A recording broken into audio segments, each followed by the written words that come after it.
Hello students, welcome back to my channel. आज मैं class 10 की जो सप्लीमेंट्री बुक है फुटप्रिंट्स विदाउट फीट, उस बुक का पहला चैप्टर ट्रायम्फ ऑफ सर्जरी, उसकी समरी लेके मैं आई हूँ। ये जो चैप्टर है इसका नाम है ट्रायम्फ ऑफ सर्जरी। ट्रायम्फ मतलब क्या होता है? ट्रायम्फ मीन्स हैप्पीनेस, सर्जरी मतलब ऑपरेशन, तो मतलब सर्जरी के बाद की खुशियाँ। ये जो स्टोरी है, इस स्टोरी के जो मेन कैरेक्टर है वो है Mrs Pumphrey. Mrs Pumphrey is a very rich women and she has a very loving pet dog named Tricki. और ट्रिकी को मिसेस पम्फेरी अपने फैमिली मेंबर जैसा मानती है, अपने बच्चे जैसा मानती है। और ये जो स्टोरी है इसके नरेटर है हेरियट। हेरियट जो है वो एक डॉक्टर है और ट्रिकी के ही डॉक्टर है, तो उन्होंने खुद ही इस कहानी को हम तक पहुंचाया है, नरेट किया है। So let's begin. तो ये स्टोरी जो है वो शुरू ऐसा होता है कि मिसेस पम्फरी एक दिन ट्रिकी को लेके वो वॉक कर रही थी और तभी डॉक्टर हेरियट से उनकी आमना सामना होता है। डॉक्टर हेरियट उनसे मिलते हैं और ट्रिकी के बारे में वो पूछते हैं, ट्रिकी का हालचाल पूछते हैं, क्योंकि ट्रिकी जो था वो बहुत बीमार लग रहा था। उसकी जो आंखें थी वो ब्लड शॉट थी, यानी कि रेड आईज थे ट्रिकी के, और उसकी जो जीभ थी वो बिल्कुल बाहर की तरफ लटका हुआ था, जो कि बहुत ही खराब लग रहा था। मिस्टर हेरियट को देख के ये लग रहा था कि ट्रिकी जो है वो बीमार है। तो इसीलिए वो मिसेस पम्फेरी से पूछते हैं कि हाउ इज ट्रिकी, और कैसा चल रहा है सब कुछ।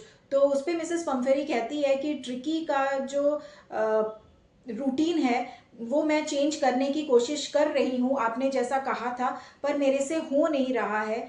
मुझे ऐसा लग रहा है ट्रिकी भूखा रह जाता है, तो इसीलिए मैं जो उसकी जो मील है उसको मैंने बढ़ा दिया है। जबकि डॉक्टर हेरियट ने कहा था पिछली बार जब ट्रिकी का उन्होंने ऑब्जर्व किया था ट्रिकी को, तो उन्होंने ट्रिकी के लिए कहा था कि ट्रिकी को लॉट ऑफ एक्सरसाइज की और कम से कम मील की ज़रूरत है। तो क्या आपने ऐसा किया? क्या आपने, are you giving plenty of exercise to Tricki and have you cut down his meal? तो उस पर मिसेस पम्फेरी कहती है कि मुझे ऐसा लगता है कि ट्रिकी एनर्जी लॉस कर रहा है, तो इसकी वजह से मैंने उसका मील बढ़ा दिया है। और even I am giving him a cup of Horlicks at the bed time. रात में सोने से पहले मैं उसको एक कप हॉर्लिक्स देती हूँ, ताकि मुझे लगता है कि उसकी नींद अच्छी आए। और जब एक्सरसाइज की बारी आई तो मिसेस पम्फेरी कहती है कि मैंने ट्रिकी को बस वॉक पे ले जाती हूँ, क्योंकि जो हमारा गार्डनर है हॉजकिन, वो अभी छुट्टी पे है, क्योंकि उसको बैक पेन हो रहा है जिसकी वजह से वो छुट्टी पे है। तो जो थ्रो बॉल का गेम हॉजकिन के साथ ट्रिकी खेला करता था वो अभी बंद है, और वो मेरे साथ अभी वॉक पे जाता है, सुबह शाम मैं उसको वॉक पे लेके जाती हूँ। तो डॉक्टर हेरियट मिसेस पम्फेरी को कहते हैं, बहुत ही स्ट्रिक्ट होके कहते हैं कि मिसेस पम्फेरी आपको भी ट्रिकी के लिए स्ट्रिक्ट होना पड़ेगा। अगर आप नहीं चाहते हो कि ट्रिकी की कंडीशन और दिन पर दिन पुअर होता जाए, तो you will also have to be strict with his meal. आपको इसके मील कट करने होंगे और इसको लॉट ऑफ एक्सरसाइज देना होगा। तो मिसेस पम्फेरी ऐसा कमिट करके जाती है कि वो ट्राई करेगी, वो कोशिश करेगी कि ट्रिकी का मील जो है वो कम कर दे और उसको ज़्यादा से ज़्यादा एक्सरसाइज कराए। ऐसा कह के दोनों अपार्ट हो जाते हैं। डॉक्टर जो है वो अपने हॉस्पिटल वापस आ जाते हैं और मिसेस पम्फेरी वापस अपने घर ट्रिकी को लेके चली जाती है। कुछ दिन में मिसेस पम्फेरी का कॉल आता है डॉक्टर हेरियट के पास, और वो कहती है कि ट्रिकी का कंडीशन पुअर हो चुका है। Tricki is not eating proper meal, वो इवन वॉक पे भी नहीं जा रहा है, और इतना ही नहीं बल्कि ट्रिकी अपना फेवरेट फूड खाने के लिए भी रिफ्यूज कर रहा है, और उसको वॉमिटिंग हो रही है, उल्टियां हो रही है उसको। तो इस बात पे बहुत ही स्मार्टली डॉक्टर जो है वो कहते हैं मिसेस पम्फेरी से कि ट्रिकी को एक ऑपरेशन की ज़रूरत है, आपको 14 डेज के लिए ट्रिकी को मेरे हॉस्पिटल में लाना होगा, और एक ऑपरेशन के बाद ट्रिकी बिल्कुल नॉर्मल हो जाएगा। ये यहाँ पे स्मार्टनेस का वर्ड मैंने इसलिए यूज़ किया क्योंकि डॉक्टर को पता था कि Tricki is very close to Mrs Pumphrey. तो डॉक्टर अगर ऐसा कहते कि आपसे नहीं हो रहा है, आप उसके मील को कट नहीं कर पा रहे हो, उसको प्रॉपर एक्सरसाइज नहीं दे पा रहे हो, तो इसीलिए ट्रिकी को मैं अपने पास रखूंगा और उसको 14 डेज तक ऑब्जर्व करूंगा। अगर वो ऐसा कहते तो मिसेस पम्फेरी कभी भी तैयार नहीं होती अपने डॉग को अपने से अलग करने के लिए। तो इसीलिए डॉक्टर ने स्मार्टनेस अपना दिखाते हुए कहा मिसेस पम्फरी से कि आपको जो ट्रिकी है आपका डॉग, उसको मेरे हॉस्पिटल में लाना होगा और 14 डेज के अंदर मैं एक ऑपरेशन करूंगा जिससे ट्रिकी बिल्कुल पहले की तरह हो जाएगा, बिल्कुल नॉर्मल हो जाएगा। और इस बात पे मिसेस पम्फरी तैयार हो जाती है। और नेक्स्ट डे जब डॉक्टर कार लेके ट्रिकी को उसके घर से पिक करने जाते हैं तो जो डॉक्टर है वो देख के हैरान हो जाते हैं कि घर के जितने भी मेड्स थे वो सब ट्रिकी का सामान कार में भरने के लिए सब परेशान हो रहे थे। कोई कुशन रख रहा था, कोई उसका फेवरेट टॉय रख रहा था, कुशन के कवर्स रखे गए, बेड कवर्स रखे गए और इवन 3 टाइम के मील के अलग अलग बोल्स भी रखे गए। अब डॉक्टर को ये समझ में आ रहा था कि अगर वो कुछ देर और रुकते वहां पे तो उनकी जो कार है वो ट्रिकी के सामान से भरने वाली थी। तो इसीलिए वो जल्दी से कार स्टार्ट करते हैं और वहां से आ जाते हैं। और एक बार वो अपनी जो रियर उनका जो मिरर था कार का वो उसमें देखते हैं तो पीछे मिसेस पम्फरी खड़ी थी और वो बिल्कुल रो रही थी क्योंकि उनका जो डॉग था वो उनसे अलग हो रहा था। उसके बाद ट्रिकी को जब हॉस्पिटल में लाया गया, उस हॉस्पिटल में और भी डॉग्स थे। उस डॉग के बीच में जब ट्रिकी को उतारा गया कार से तो बाकी डॉग्स अपनी नेचुरल टेंडेंसी जो डॉग्स की होती है वो दूसरे डॉग को सूंघते हैं। तो सब डॉग्स आके ट्रिकी को सूंघे। It's a kind of an introduction, जैसे हम इंसान अपना इंट्रोडक्शन देते हैं, डॉग्स क्योंकि बेजुबान होते हैं तो वो सूंघ के रिकॉग्नाइज कर लेते हैं कि किसका कैसा नेचर है। तो ट्रिकी क्योंकि बीमार था, एक्टिव भी नहीं था, तो सब डॉग्स को ये पता चल जाता है कि ये बहुत ही डल है, इसमें कोई एक्टिवनेस ही नहीं है, ये हमारे साथ खेलने वेलने वाला है नहीं। तो वो सब ट्रिकी को वहीं छोड़ के अपना खेलने में चले जाते हैं।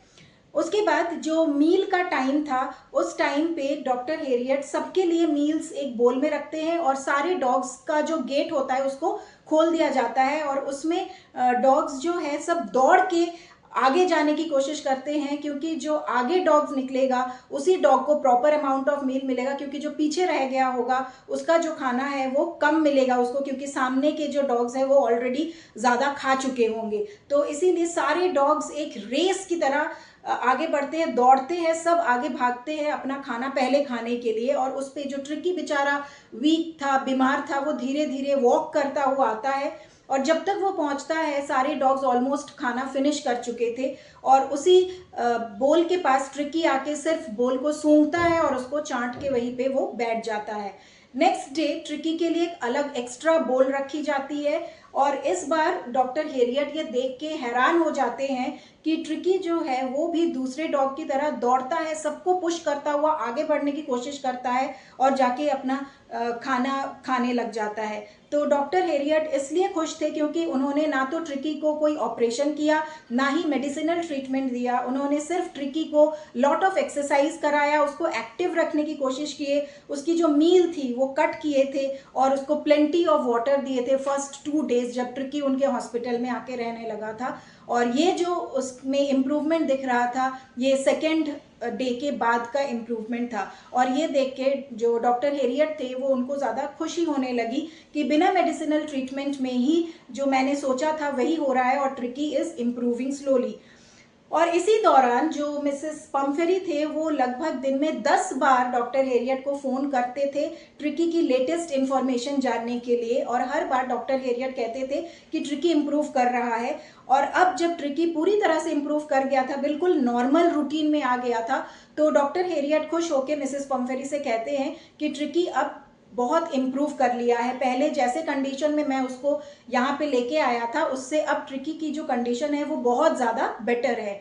इस बात से मिसेस पम्फरी भी खुश हो जाती है और वो अब चाहती है ट्रिकी और भी ज़्यादा रैपिडली और जल्दी इम्प्रूव करे, तो इसके कारण वो एग्स भेजने लगती है, 1 डज़न सुबह और 1 डज़न शाम को। और इससे एक भी एग डॉक्टर हेरियट ट्रिकी को नहीं देते थे बल्कि वो खुद और अपने पूरे हॉस्पिटल के स्टाफ को खिलाते थे। तो हॉस्पिटल के स्टाफ भी बहुत खुश होकर ब्रेकफास्ट करते थे क्योंकि उनको बॉइल्ड एग्स मिलने लगा था ड्यूरिंग देयर ब्रेकफास्ट। अब उसके बाद मिसेस पम्फरी वाइन भी भेजने लगी थी ताकि ट्रिकी का जो ब्लड है वो इंक्रीज हो और ये भी सारे हॉस्पिटल के स्टाफ के लिए खुशी का ही एक मौका था क्योंकि अब वो लंच में वाइन के ग्लास लेके बैठने लगे थे। अब ये सब देख के सारे हॉस्पिटल के स्टाफ को ये लग रहा था कि ट्रिकी वापस जाए ही नहीं, ट्रिकी हमारे साथ ही रहे और ट्रिकी भी अच्छा होता जाएगा, वो भी एक्टिव होता जाएगा और हमें भी लंच में अच्छे अच्छे खाना या ब्रेकफास्ट में हमें भी अच्छा खाना खाने को चांस मिलेगा। पर ऐसा पॉसिबल नहीं था क्योंकि डॉक्टर हेरियट कह के आए थे मिसेस पम्फरी से कि 14 डेज के बाद आप आके अपने डॉग को वापस ले जाना। अब on the 13th day doctor Herriot Mrs Pumphrey को कॉल करते हैं और कहते हैं कि आपका ट्रिकी अब पूरा ठीक हो चुका है, अब आप कल आके सुबह आप उसको आके ले जा सकते हैं। उसका जो ऑपरेशन था वो सक्सेसफुल रहा and he is normal now. अब पहले की तरह वो अब खाने भी लगा है और दौड़ने भी लगा है। तो इस बात से मिसेस पम्फरी बहुत खुश हो जाती है। उनको विश्वास ही नहीं था कि ट्रिकी जिस कंडीशन में मिसेस पम्फरी के पास से डॉक्टर हेरियट के पास आया था उस कंडीशन में वो इम्प्रूव हो जाएगा, इस बात का यकीन बिल्कुल भी नहीं था मिसेस पम्फरी को। तो वो खुश होकर अर्ली इन द मॉर्निंग एक बड़ी सी ब्लैक कलर की कार में आती है और जो ड्राइवर था वो उतर के मिसेस पम्फरी के लिए गेट ओपन करता है। तो डॉक्टर हेरियट कहते हैं कि यू डोंट बॉदर, आप मत परेशान होइए, मैं जाके ट्रिकी को अंदर से लेके आता हूँ। डॉक्टर हेरियट जैसे ही अंदर पहुंचते हैं वो देखते हैं कि जो ट्रिकी है वो बाकी डॉग्स के साथ खुश होके खेल रहा था। वो धीरे से उसको उठाते हैं और लाके मिसेस पम्फरी के पास जैसे ही पहुंचने वाले होते हैं तो ट्रिकी उनके गोद से, डॉक्टर हेरियट की गोद से कूद के मिसेस पम्फरी के पास चला जाता है। मिसेस पम्फरी भी बहुत खुश हो जाती है अपने डॉग को इतने दिनों बाद अपने पास पाके। अब वो बहुत ज़्यादा थैंकफुल थी क्योंकि उनको समझ में आ रहा था, उनको दिख रहा था उनके डॉग का कंडीशन जो कि बहुत ही बेहतर था। जिस तरह से वो मिसेस पम्फरी के पास से हॉस्पिटल आया था अब उसके कंडीशन में बहुत सुधार ही नहीं बल्कि वो बिल्कुल ही नॉर्मल हो चुका था। तो मिसेस पम्फरी बहुत ही खुश हो रही थी और वही उनका ट्रायम्फ था, मतलब सर्जरी के बाद की खुशी थी, जबकि सर्जरी हुई ही नहीं, बिना मेडिसिन के ही ट्रिकी अच्छा हो गया था। तो मिसेस पम्फरी बहुत थैंक्स बताती हुई वहाँ से चली जाती है और जाने से पहले ट्रिकी का जो भी सामान उसके घर से आया था, जो कि हालांकि एक भी चीज़ यूज़ नहीं हुई थी, उसके सारे कुशन, उसके बोल, उसके बेडशीट वैसा का वैसा कार में रखा जाता है और ट्रिकी हॉस्पिटल के स्टाफ को और बाकी डॉग्स को छोड़ के अब बाइक है कि वो भी अपने मिस्ट्रेस के साथ, अपने मालकिन के साथ अपने घर वापस चला जाता है। So students, this was the summary of the first chapter, A Triumph of Surgery. इस चैप्टर के बाद डिस्क्रिप्शन बॉक्स में क्वेश्चन आंसर्स है, उसको भी आप लोग देख लेना, पढ़ लेना एंड चैनल को सब्सक्राइब करना। हर वीडियोस को देखने के बाद लाइक ज़रूर करना और कोई भी अगर कमेंट किसी को भी लगे कि प्रॉपर वे में आप तक डिलीवर नहीं हो रहा है, प्रेजेंट नहीं हो पा रहा है, तो please do let me know in the comment section ताकि मैं अपने वीडियोस को और इम्प्रोवाइज्ड वे में आप तक पहुंचाऊं। So thank you students.